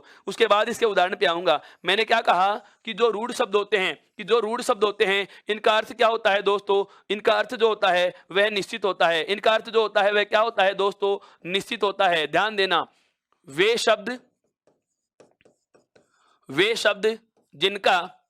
शब्द जिनका निश्चित अर्थ होता है। वे शब्द जिनका निश्चित अर्थ होता है। पहली बात, वे शब्द जिनका निश्चित अर्थ होता है, वे शब्द जिनका निश्चित अर्थ होता है और जिन्हें तोड़ा नहीं जा सकता। तोड़ने का मतलब क्या होता है? जिनका विच्छेद नहीं हो सकता। जिन्हें तोड़ा नहीं जा सकता अर्थात जिनका विच्छेद नहीं होता। जिन्हें तोड़ा नहीं जा सकता। ध्यान रखना दोस्तों, तोड़ा नहीं जा सकता का मतलब क्या है? जिनका विच्छेद नहीं होता। उन्हें रूढ़ शब्द कहा जाता है। क्या कहा जाता है दोस्तों? रूढ़ शब्द कहा जाता है। अर्थात निश्चित अर्थ वाले ऐसे शब्द जिनका विच्छेद नहीं हो सकता, जिनका टुकड़ा नहीं हो सकता। यदि जबरदस्ती उसके बावजूद भी हम टुकड़ा करेंगे तो केवल और केवल वर्णमाला शेष बचती है। जैसे मैं एक आपके सामने उदाहरण लिख रहा हूं। जैसे मैंने शब्द लिखा दीवार, मैंने शब्द लिखा छत, मैंने शब्द लिखा सड़क। आप इनमें से किसी भी शब्द का विच्छेद नहीं कर सकते। न तो इनमें उपसर्ग निकाल सकते हो, न इनमें प्रत्यय निकाल सकते हो, न इनमें कोई संधि है, न इसमें कोई समास है। तो न उपसर्ग होगा, न संधि होगी, न समास होगा, न प्रत्यय होगा। मेरा मतलब ऐसे शब्द जो किसी संधि का उदाहरण भी नहीं हो, जो किसी समास का उदाहरण भी नहीं हो, जो किसी उपसर्ग का उदाहरण भी नहीं हो और जो किसी प्रत्यय का उदाहरण भी नहीं हो, ऐसे शब्दों को दोस्तों क्या कहा जाता है? रूढ़ शब्द कहा जाता है। चार चार बड़े टॉपिकों के संकेत ले रहा हूं दोस्तों। संधि समास उपसर्ग प्रत्यय कुछ नहीं होगा, वह रूढ़ होगा। जिसमें संधि समास उपसर्ग प्रत्यय कुछ नहीं होगा, वह रूढ़ होगा, वह रूढ़ होगा। यह बात आपके समझ में आ चुकी दोस्तों। एक बार इसका स्क्रीनशॉट लीजिए। अब मैं इसके बाद जो दो प्रकार हैं उनकी चर्चा करेंगे, फिर तीनों का तुलनात्मक अध्ययन करेंगे कि इनमें अंतर कैसे होता है दोस्तों। अभी यह कहानी शुरू हुई है, खत्म नहीं, अभी यह शुरू हुआ है। एक बार इसका स्क्रीनशॉट लीजिए ताकि हम आगे बढ़ सकें। हमने क्या जाना? रूढ़ शब्द क्या होगा? निश्चित अर्थ वाला ऐसा शब्द, इनका अर्थ तो होता है लेकिन विच्छेद नहीं होता। निश्चित अर्थ वाला ऐसा शब्द जिसे तोड़ा नहीं जा सकता, रूढ़ होता है। इसमें न संधि, न समास, न उपसर्ग और न प्रत्यय, कुछ नहीं होता। आगे बढ़ता हूं दूसरे रूप पे। दूसरे प्रकार के दो शब्द हैं व्युत्पत्ति के आधार पर। वो कौन से हैं दोस्तों? यौगिक। वो कौन से होते हैं दोस्तों? यौगिक शब्द होते हैं। यौगिक नाम से पता चल रहा है, योग होकर के क्या हो रहे हो? इक हो रहे हो, अर्थात एक हो रहे हो। अब ध्यान है हमें कि कोई चीज अगर जुड़ के एक हुई है, अगर कोई चीज जुड़ के एक हुई है तो कम से कम जुड़ने से पहले दो तो रही होंगी। यौगिक का मतलब योग होकर के कितने हो गए? एक हो गए। जो जुड़ करके एक हो रही है, इसका मतलब पहले एक था और बाद में भी एक था। कम से कम कितने हैं? दो तो होंगे ही। यौगिक रूप यह होगा। अगर जोड़ा नहीं है तो अलग अलग है, और जोड़ दिया तो वो रूप कौन सा होता है? यौगिक रूप होता है। कौन सा होता है? यौगिक रूप होता है। अर्थात ये दो हमारे पास राशियां थी और यह एक राशि हमें प्राप्त हो चुकी है, तो यह राशि इनका यौगिक रूप हो गई, यह राशि इनका यौगिक रूप हो गई। अब इसको शब्द में लेंगे। शब्द में कैसे? कि हमारे पास एक कोई शब्द होगा, हमारे पास दूसरा भी कोई शब्द होगा। इन दोनों शब्दों को जोड़ करके कोई शब्द बनाऊंगा। समझ में आ रहा है दोस्तों मैं क्या कहना चाह रहा हूं? मेरा मतलब यह है कि कम से कम दो शब्द जुड़े और एक नया शब्द बने। कम से कम दो शब्द जुड़े और एक नया शब्द बने तो उसे कहा जाता है यौगिक। क्या कहा जाता है? यौगिक। क्यों? क्योंकि ये दोनों शब्द, क्योंकि ये दोनों शब्द जुड़ के क्या हो रहे हैं? एक हो रहे हैं। ये दोनों शब्द जुड़ के एक शब्द में बदल रहे हैं, अर्थात योग होकर के एक हो रहे हैं। इसीलिए इनको नाम क्या दिया? यौगिक नाम दिया। अब बात आती है कि यौगिक तो बन गया, पर बनता कैसे है? जुड़ने वाले शब्द कौन थे? तो समझना, यौगिक जो शब्द होता है इसमें दोनों तरफ कौन से शब्द जुड़ते हैं? रूढ़ और रूढ़। अर्थात इनका परिणाम जो आएगा उसे कहा जाएगा दोस्तों क्या? यौगिक। यह फॉर्मूला हमें ध्यान रखना है। ध्यान से समझना दोस्तों। बहुत अलग बात बोल चुका हूं, बहुत अलग बात बोल चुका हूं। ध्यान से समझना, इस अंदाज को समझिए। क्या? कि दो रूढ़ शब्दों के योग से, दो रूढ़ शब्दों के, रूढ़ कौन सा होता है? इसका भी अर्थ है और इसका भी अर्थ है। हमें ये चीज तो पता है दोस्तों, क्या? कि रूढ़ शब्दों का अपना अपना अर्थ होता है। ये भी रूढ़ है और ये भी रूढ़ है। दोनों रूढ़ शब्दों को जोड़ा और एक नया शब्द बना, तो दो रूढ़ शब्दों के योग से, दो रूढ़ शब्दों के योग से जो नया शब्द बनता है दोस्तों, उसे ही क्या कहा जाएगा? यौगिक कहा जाएगा। अब मेरा आप लोगों से एक सवाल है, मेरा आप लोगों से एक सवाल क्या है? क्या यौगिक शब्दों का टुकड़ा किया जा सकता है दोस्तों? क्या यौगिक शब्दों को तोड़ा जा सकता है? जैसे रूढ़ शब्द को नहीं तोड़ा जा सकता, लेकिन यौगिक को तो तोड़ा जा सकता है। यौगिक शब्द बनता कैसे है? दो रूढ़ शब्दों से। तो जैसे ही तोड़ेंगे दो रूढ़ शब्द वापस से निकल के आएंगे। अर्थात इस संपूर्ण फॉर्मूले को हम इस तरीके से समझ सकते हैं, इस संपूर्ण फॉर्मूले को आप इस तरीके से समझ सकते हो। मैंने क्या कहा? कि एक रूढ़ शब्द हो और उसके साथ में एक रूढ़ शब्द हो। दो रूढ़ शब्दों के योग से जो शब्द बनेगा उसे क्या कहा जाएगा? यौगिक कहा जाएगा। इस यौगिक शब्द का जैसे ही हम विच्छेद करते हैं तो हमें वापस से वही रूढ़ शब्द प्राप्त हो जाते हैं। इसका मतलब यह हुआ कि यौगिक शब्दों को तोड़ा जा सकता है, यौगिक शब्दों को तोड़ा जा सकता है। तो परिभाषा हम कैसे बोलेंगे? परिभाषा कैसे बोलेंगे? पहले एक बार सुनिए, उसके बाद में इसको लिपिबद्ध भी कर दूंगा। पहले सुनना। मैं ये कह सकता हूं कि नहीं, दो रूढ़ शब्दों के योग से, दो रूढ़ शब्दों के योग से बनने वाला शब्द क्या कहलाता है? यौगिक कहलाता है।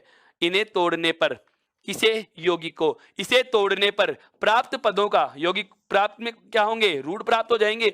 इसे तोड़ने पर प्राप्त पदों का अपना अपना अर्थ निकलता है। क्यों? क्योंकि रूढ़ का भी अपना अर्थ होता है, रूढ़ का भी अपना अर्थ होता है। तो यौगिक शब्द का जब हम विच्छेद करेंगे, इसको तोड़ेंगे, तो प्राप्त पदों का अपना अपना अर्थ निकलता है। यहाँ तक की बात समझ में आई दोस्तों? तो केवल और केवल अभी हम परिभाषा लिखेंगे। परिभाषा क्या लिखेंगे इसकी? परिभाषा हम क्या लिख देंगे? इसको परिभाषा देंगे दोस्तों। इसको परिभाषा क्या देंगे कि यौगिक शब्द किसे कहा जाता है? तो यौगिक शब्द क्या हो जाएगा दोस्तों? दो रूढ़ शब्दों के, इसको ऐसे लिख सकते हैं हम क्या? दो रूढ़ शब्दों के, दो रूढ़ शब्दों के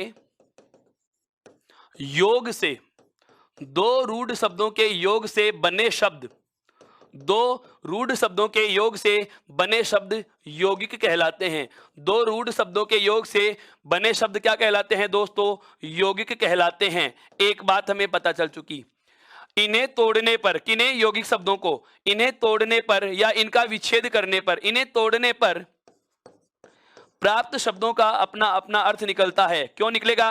क्योंकि जो प्राप्त शब्द होते हैं, जो प्राप्त शब्द होते हैं वो रूढ़ ही तो होंगे, और हमें पता है क्या कि रूढ़ शब्दों का अपना अपना अर्थ होता है। तो परिभाषा क्या हो जाएगी दोस्तों? परिभाषा क्या हो जाएगी? ध्यान से सुनना कि दो रूढ़ शब्दों के योग से बने शब्द, दो रूढ़ शब्दों के योग से बने शब्द, दो रूढ़ शब्दों के योग से बने शब्द क्या होते हैं? यौगिक होते हैं। इन्हें तोड़ने पर प्राप्त जो पद होते हैं, प्राप्त शब्द अपना अपना अर्थ प्रदान करते हैं। प्राप्त जो शब्द होते हैं वो अपना अपना अर्थ प्रदान करते हैं। प्राप्त जो शब्द होते हैं वो अपना अपना अर्थ प्रदान करते हैं दोस्तों। यह वाली बात हम लिख सकते हैं किसके रूप में? परिभाषा के रूप में। अब बात आती है सर इसका उदाहरण कैसे होगा? इसका उदाहरण कैसे होगा? अब हमें पता चल चुका कि यौगिक शब्द में कितने शब्द होंगे? दो। जुड़ रहे हैं और टूट रहे हैं, और टूटते और जुड़ते कहाँ कहाँ हैं? संधि में, समास में, उपसर्ग में और प्रत्यय में।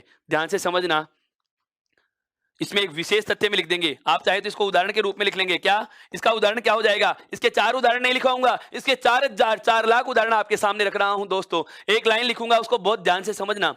इसके उदाहरण में हम इसका विशेष तथ्य डाल के लिखेंगे। ये इसका विशेष तथ्य होगा क्या? समस्त, समस्त संधि। क्यों दोस्तों? क्योंकि दो शब्द जहां जुड़ते हैं, हो सकता है संधि का उदाहरण हो सकता है समास का उदाहरण हो। तो समस्त संधि, उपसर्ग, प्रत्यय, समस्त संधियां, समस्त उपसर्ग, समस्त प्रत्यय और समास। समास के प्रकार कितने होते हैं दोस्तों? हिंदी में 6। हिंदी में 6। मेरे शब्दों पे गौर करना, हिंदी में 6 होते हैं। मैं 4 भी बताऊंगा, 5 भी बताऊंगा और 6 की कहानी भी समझाऊंगा। पहले केवल इतना ध्यान रखो कि हिंदी में समास के कितने भेद हैं? 6 भेद हैं। 6 भेदों में अंतिम और सबसे जो अलग समास होता है कौन सा? बहुब्रीहि। कौन सा? बहुब्रीहि। उस बहुब्रीहि के अलावा 5 प्रकार के जो समास बचते हैं वो, और सारी की सारी संधियां, सभी उपसर्ग और सभी प्रत्यय। तो ध्यान से समझना, जो विशेष लाइन है वह मैं क्या लिख रहा हूं? समस्त संधि, उपसर्ग, प्रत्यय व बहुब्रीहि के अलावा, बहुब्रीहि के अलावा, बहुब्रीहि के अलावा समस्त समासों के उदाहरण, बहुब्रीहि के अलावा समस्त समासों के उदाहरण, बहुब्रीहि के अलावा समस्त समासों के उदाहरण यौगिक शब्द होते हैं। कैसे शब्द होते हैं मित्रों? यौगिक शब्द होते हैं। यह बात बहुत अच्छे से समझ में आ चुकी क्या कि यौगिक शब्द किसे कहा जाएगा। अब सुनिए परिभाषा के एक एक शब्द को गौर से। हमने क्या कहा? यौगिक शब्द किसे कहा जाता है? दो रूढ़ शब्दों के योग से बनेंगे। ऐसे शब्द जो दो रूढ़ शब्दों के योग से बनते हैं, तो दो रूढ़ शब्दों के योग से बनने वाले शब्दों को क्या कहा जाता है मित्रों? दो रूढ़ शब्दों के योग से बनने वाले शब्दों को क्या कहा जाता है मित्रों? यौगिक कहा जाता है। और इन्हें तोड़ने पर, इन्हें हम तोड़ेंगे अर्थात जब इनका विच्छेद किया जाएगा तो जो दो पद हमें प्राप्त होते हैं, उन प्राप्त दोनों पदों का अपना अपना अर्थ निकलता है। क्यों निकलता है? क्योंकि रूढ़ शब्द से बनेगा तो इस रूढ़ का भी अर्थ होता है, इस रूढ़ का भी अर्थ होता है। बात आती है इसके उदाहरण की, तो मैंने एक नहीं अनेक उदाहरण आपके सामने लिख दिए। क्या? समस्त संधि। ऐसा कोई भी शब्द जो संधि का उदाहरण हो यौगिक है। ऐसा कोई भी शब्द जिसमें उपसर्ग जुड़ा हुआ है यौगिक होगा। ऐसा कोई भी शब्द जिसमें प्रत्यय जुड़ा हुआ है यौगिक होगा। और ऐसा कोई भी शब्द जो क्या है? समास का उदाहरण है। अब समास के 6 प्रकार हैं, 6 में से एक छोड़ दिया। कौन सा? बहुब्रीहि। कौन सा छोड़ा है मित्रों? बहुब्रीहि। आपके जहन में एक सवाल आ रहा है, बहुब्रीहि क्यों छोड़ा दोस्तों? तो बहुब्रीहि के अलावा, बहुब्रीहि के अलावा सभी समासों में कोई सा भी समास आ जाए, उन सभी समासों के जो उदाहरण होते हैं दोस्तों, वो क्या होते हैं? यौगिक शब्द होते हैं। बहुब्रीहि समास के उदाहरण होंगे दोस्तों, वो आगे वाले प्रकार में आएंगे, योग रूढ़ में आएंगे। केवल इसका स्क्रीनशॉट लीजिए, फिर बात करते हैं अगले प्रकार पे। स्क्रीनशॉट लिया मित्रों? यौगिक शब्द किसे कहा जाता है? दो रूढ़ शब्दों के योग से बनने वाला शब्द यौगिक होगा। चाहे कोई भी संधि का उदाहरण आए, चाहे कोई भी उपसर्ग का उदाहरण आए, चाहे कोई भी प्रत्यय का उदाहरण आए, या बहुब्रीहि के अलावा कोई सा भी समास का उदाहरण आ जाए, वह कौन से शब्द में जाएगा? यौगिक शब्द में जाएगा। अब आता है अंतिम तथ्य कौन सा दोस्तों? अब आता है अंतिम प्रकार कौन सा दोस्तों? तीसरा प्रकार शब्द का कौन सा? योग रूढ़ शब्द। इसमें देखो, यौगिक का तो योग और रूढ़ वाला रूढ़, अर्थात दोनों को जोड़ के एक नया प्रकार बना रहा हूं। कैसे? यौगिक शब्द जो होता था, अभी अभी हमने जाना है क्या कि यौगिक जो शब्द है वह कैसे बनता है? रूढ़ के योग से। किससे बनता है? दो रूढ़ शब्दों के योग से बनता है। दो रूढ़ शब्दों के योग से बनने वाले शब्द को नाम क्या दिया? यौगिक नाम दिया। आश्चर्य अब होगा, जो योगरूढ़ होते हैं दोस्तों, जो योगरूढ़ शब्द होते हैं दोस्तों, वो भी दो रूढ़ शब्दों के योग से बनते हैं। जो रूढ़ होते हैं, योगरूढ़ जो होते हैं, वो भी दो रूढ़ शब्दों के योग से बनेंगे। समस्या आ गई सर? क्या यौगिक शब्द भी रूढ़ शब्दों के योग से बन रहा है और योगरूढ़ शब्द भी रूढ़ शब्दों के योग से बन रहा है? अंतर कैसे होगा? अंतर से हम पहले ही जान चुके हैं। यौगिक का मतलब जुड़ के एक हो रहे हैं, योग रूढ़ का मतलब जुड़ के तो बनते हैं, लेकिन किसी अन्य के लिए क्या कर रहे हैं? इनको निश्चित कर रहे हैं। अन्य के लिए क्या कर रहे हैं मित्रों? इनको निश्चित कर रहे हैं। अर्थात मेरा कहने का आशय यह हुआ कि दो रूढ़ शब्दों के योग से तो बनने वाले यौगिक हैं, लेकिन ऐसा शब्द जो दो रूढ़ शब्दों के योग से तो बनता है लेकिन किसी के लिए निश्चित भी हो जाता है। बहुब्रीहि समास में हम यही तो पढ़ते हैं कि जहां दोनों पद अप्रधान हो और किसी अन्य के लिए प्रदान हो जाए, किसी अन्य का अर्थ देता है, सांकेतिक अर्थ देता है। मित्रों ध्यान से समझना, ध्यान से समझना। जैसे मैंने लिखा, जैसे शब्द मैंने लिख दिया लंबोदर, जैसे मैंने शब्द लिख दिया क्या? लंबोदर। इसमें दो पद हैं, एक तो है लंबा और एक क्या है? उदर। एक क्या है? लंबा और उदर। लंबा मतलब बड़ा और उदर का मतलब क्या है यहां पर दोस्तों? पेट। तो यह भी रूढ़ शब्द है और यह भी रूढ़ शब्द है, दोनों का अर्थ निकल रहा है बड़ा पेट। यहां तक की स्थिति तो कौन सी है? यौगिक की। अर्थात दो रूढ़ शब्दों के योग से बनने वाले शब्द को यौगिक कहते हैं। लेकिन अगर यह लंबोदर शब्द योग से तो बना तो यौगिक हो गया, लेकिन अन्य के लिए निश्चित हो जाएगा। अन्य के लिए किसके लिए निश्चित होता है? लंबोदर शब्द को हम गणेश जी के लिए क्या करते हैं? निश्चित करते हैं। गणेश जी के लिए क्या हो जाता है दोस्तों? ये निश्चित हो जाता है। मेरा कहने का आशय यह हुआ कि योगरूढ़ शब्द भी यौगिक शब्दों की तरह ही बनते हैं। योगरूढ़ शब्द भी यौगिक शब्दों की तरह ही बनते हैं, लेकिन इनका अपना एक अन्य अर्थ और निकलता है। लेकिन ये किसी अन्य के लिए क्या होते हैं दोस्तों? निश्चित हो जाते हैं। और यही वजह है क्या इन्हें योगरूढ़ शब्द कहा जाता है।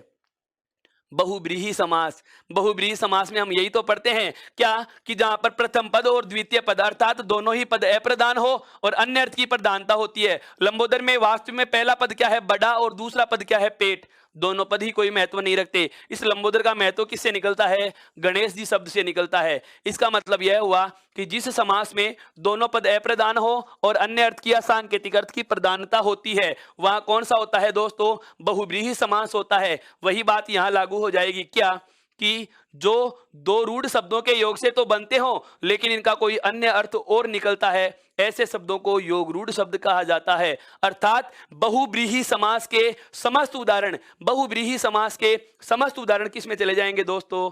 योगरूढ़ शब्द में चले जाएंगे। तो इसकी परिभाषा और इसके उदाहरण दोनों की एक साथ चर्चा करते हुए मैं क्या लिखूंगा, ध्यान से सुनना दोस्तों। देखिए, योगरूढ़ शब्द की बात करते हैं। योगरूढ़ शब्द किसे कहा जाएगा? योगरूढ़ शब्द में क्या लिखेंगे? इनका निर्माण भी यौगिक शब्दों की तरह ही होता है।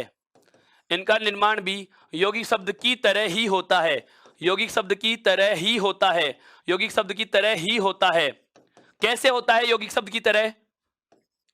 दो रूढ़ शब्द के योग से, दो रूढ़ शब्दों के योग से। अब समझ में आ गया कैसे होता है? दो रूढ़ शब्दों के योग से। यहां तक तो यौगिक और योगरूढ़ में कोई अंतर नहीं है। यहां तक तो यौगिक और योगरूढ़ में कोई अंतर नहीं है। अंतर अब होगा, लेकिन मेरे दोस्तों इनका अपना, लेकिन इनका अन्य अर्थ और निकलता है। लेकिन इनका अन्य अर्थ भी निकलता है। इनका अन्य अर्थ भी निकलता है।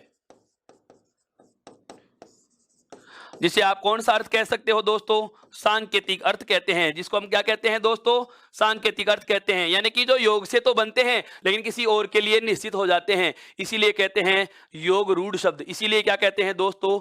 योग रूढ़ शब्द कहते हैं। अब इसमें भी बात आ जाती है कि उदाहरण कैसे पहचाने। तो इसके उदाहरण के रूप में, उदाहरण के रूप में हम विशेष तथ्य जो लिखने वाले हैं, वह विशेष क्या लिखने वाले हैं दोस्तों? हमने अभी अभी क्या छोड़ा है? ध्यान देना, समस्त संधि, उपसर्ग और प्रत्यय और बहुब्रीहि के अलावा सारे समास तो यहां आ गए। केवल एक चीज बची हुई है दोस्तों, और वह एक चीज क्या बची हुई है? बहुब्रीहि समास। क्या बचा हुआ है? बहुब्रीहि समास। तो मैं क्या लिखूंगा कि बहुब्रीहि समास के समस्त उदाहरण शब्द क्या होते हैं दोस्तों? योगरूढ़ शब्द होते हैं। समस्त उदाहरण क्या होते हैं दोस्तों? योगरूढ़ शब्द होते हैं। बहुब्रीहि समास के समस्त उदाहरण शब्द योगरूढ़ शब्द होते हैं। यहां तक की बात हमारे समझ में आ चुकी है दोस्तों। तो एक बार इसका भी आप स्क्रीनशॉट लीजिए। क्या पढ़ा है हमने कि इनका निर्माण भी कैसे होगा? यौगिक शब्दों की तरह ही। यौगिक शब्दों की तरह कैसे? दो रूढ़ शब्दों के योग से। कैसे होता है मेरे मित्रों? दो रूढ़ शब्दों के योग से होता है, और दो रूढ़ शब्दों के योग से हो रहा है। लेकिन अंतर क्या हो गया? लेकिन इनका अन्य अर्थ भी निकलता है, अर्थात इनका एक सांकेतिक अर्थ भी निकलता है। यही वजह है कि यौगिक और योग रूढ़ अलग अलग हो गए। अब तीनों का तुलनात्मक दृष्टिकोण से मैं अध्ययन प्रस्तुत कर रहा हूं। सुनना, क्या क्या जाना? तीनों का तुलनात्मक दृष्टिकोण क्या है? रूढ़ शब्द तो ऐसा है जिसमें न संधि, न समास, न उपसर्ग, न प्रत्यय, कुछ नहीं होता, वो तो हो गया रूढ़। बहुब्रीहि समास का कौन से में जाएगा? योग रूढ़ में। ध्यान से सुनना, रूढ़ शब्द में संधि, समास, उपसर्ग, प्रत्यय कुछ नहीं होता है। जो रूढ़ शब्द होता है उसमें संधि, समास, उपसर्ग, प्रत्यय कुछ नहीं होता है दोस्तों। लेकिन योग रूढ़ जो शब्द होता है उसमें केवल कौन सा समास आएगा दोस्तों? बहुब्रीहि समास। कौन सा आएगा दोस्तों? बहुब्रीहि समास। और इसके अलावा चाहे कोई सी भी संधि आए, बहुब्रीहि के अलावा चाहे सभी समासों में कोई भी समास आए, चाहे कोई भी उपसर्ग का उदाहरण हो, चाहे कोई भी प्रत्यय का उदाहरण हो, वह कौन सी में जाएगा? यौगिक में चला जाएगा। किस में चला जाएगा दोस्तों? यौगिक में चला जाएगा। फिर यहां से काम की बात और निकल के आती है दोस्तों। वो काम की बात क्या है? कई ऐसे शब्द भी तो होते हैं जिसमें संधि भी होती है और बहुब्रीहि समास भी होता है। जिसमें संधि भी हो और बहुब्रीहि समास भी हो। जैसे लंबोदर शब्द है, लंबा प्लस उदर, वह गुण संधि का उदाहरण भी है दोस्तों, और उसमें गुण संधि का उदाहरण भी है दोस्तों, उसमें बहुब्रीहि समास भी है। अब संधि के नियम से जांचे तो होना चाहिए था यौगिक शब्द, और समास से देखा तो पता लगा कि है कौन सा? योगरूढ़ शब्द। तो ऐसा कोई शब्द जिसमें संधि और समास दोनों नियम लगे। अब ध्यान से सुनना, एक एक शब्द पे गौर करना। वे शब्द जिनमें संधि और समास दोनों नियम लागू होते हैं उन्हें केवल समास के नियम से जांचेंगे दोस्तों। किसके नियम से जांचेंगे दोस्तों? समास के नियम से जांचेंगे। तो अब तक हमने जाना है क्या? उत्पत्ति के आधार पर 5 प्रकार शब्दों के कौन से थे, कैसे कैसे होते हैं। व्युत्पत्ति, संरचना, रचना या बनावट के आधार पर शब्दों के 3 प्रकार कौन से होते हैं, वो भी हमें पता चल चुके हैं दोस्तों। यहां तक की बात के बाद अगला जो प्रकार आता है, अगला जो आधार आता है, वह आता है अर्थ के आधार पर शब्दों के प्रकार। कौन सा आता है दोस्तों? अर्थ के आधार पर शब्दों के प्रकार। अर्थ के आधार पर शब्दों के प्रकार, जिसकी चर्चा करेंगे दोस्तों अगली कक्षा में, जिसकी चर्चा होगी दोस्तों अगली कक्षा में। तब तक के लिए आप सभी को बहुत बहुत धन्यवाद, बहुत बहुत आभार। राम राम जी।